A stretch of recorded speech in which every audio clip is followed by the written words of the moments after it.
Noi abbiamo fatto la nostra parte, cioè nel senso che avevamo capito, tanto abbiamo creato più problemi a quelli che sono dentro, perché abbiamo visto cosa è successo in casa PD, addirittura il segretario è saltato. Hai visto che ho nominato Giorgetti, non sì. A caso. Che E anche nel Movimento 5 Stelle c'è stata tutta una rivoluzione interna, diciamo così, ecco, addirittura inclusione, addirittura anche la piattaforma Rousseau, insomma, che era al centro di tutto. 34 persone si Sì, sono... e dunque figuriamoci, nel senso che fin dall'inizio noi abbiamo cominciato un percorso con Conte, dopo però ci siamo resi conto che ogni qualvolta si andava avanti e si portava nelle commissioni, nei consigli dei ministri, tutta una serie di provvedimenti e dopo si stoppava tutto quanto. Allora è ovvio che a un certo punto Salvini ha staccato la spina, perché insomma il paese doveva andare avanti. Però sembra che effettivamente è la stessa cosa che ha detto Renzi, ogni volta che c'erano cose da risolvere sempre muri. Sì, c'è il mondo, ma sappiamo, cioè, allora io sono uno di quelli e ho un'amministrazione, sono anche consigliere comunale a Chioggia, all'opposizione, e ho visto in questi 4 anni ormai, vabbè, c'è il posticipo, adesso andremo a settembre, ma in questi 4 anni, ormai 4 anni e mezzo, 4 anni e 3/4, ho visto insomma tutte le occasioni di portare, ormai è la filosofia del Movimento 5 Stelle, cioè il sindaco tuo di che? dei 5 Stelle. E dunque questa volontà di non avere appunto tutte quelle disponibilità di accettare, di suggerimenti, tutto il resto. Aspettiamo. Sì, sono avanti così.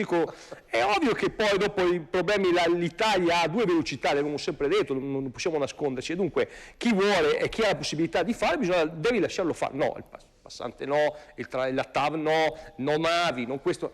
Dove andiamo a finire questo paese? Allora, ovvio che bisognava staccare la spina.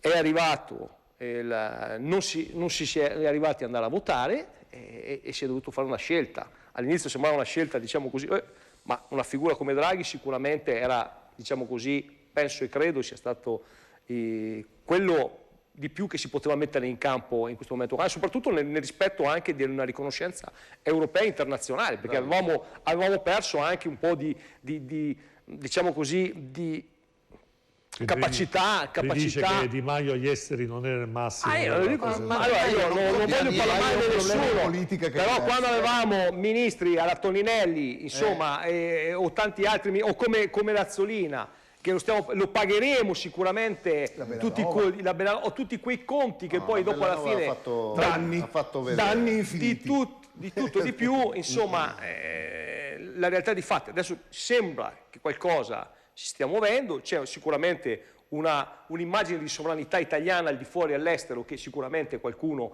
la Germania stessa, ce la riconosce, e tutti quegli aspetti burocratici, diciamo, europei. Dunque abbiamo comunque una figura importante. Ovvio che il correlario politico, anche se è diverso tra esso, ma nella partita soprattutto che può dare quel famoso rinascimento con questi benedetti recovery fund, può essere utile veramente al Paese per finalmente farli uscire un po' da questa crisi.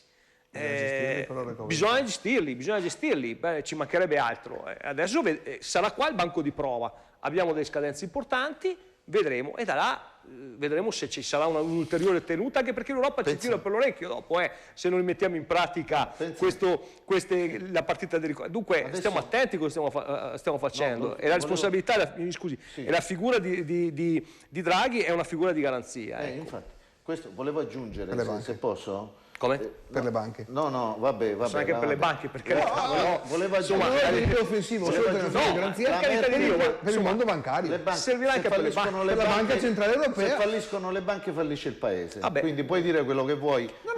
Io preferisco uno che non faccia fallire le banche. Non ho criticato Draghi, ho detto che lui è una garanzia per la BCE.